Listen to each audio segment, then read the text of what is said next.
أعوذ بالله من الشيطان الرجيم.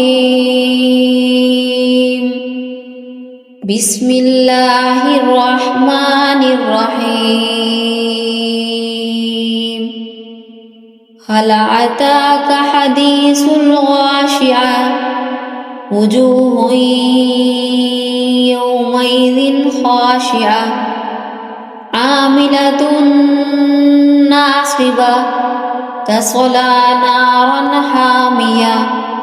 تسقى من عين آنية ليس لهم طعام إلا من ضريع لا يسمن ولا يغني من جوع وجوه يومئذ ناعمة لسعيها راغية في جنة عالية لا تسمع فيها لاغية فيها عين جارية فيها سرر مرفوعة وأكواب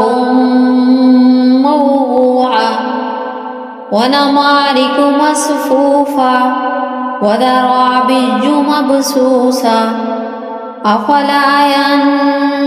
ينظرون إلى الإبل كيف خلقت وإلى السماء كيف رفعت وإلى الجبال كيف نصبت وإلى الأرض كيف سطحت فذكر إنما أنت مذكر لست عليهم بمسيطر إلا من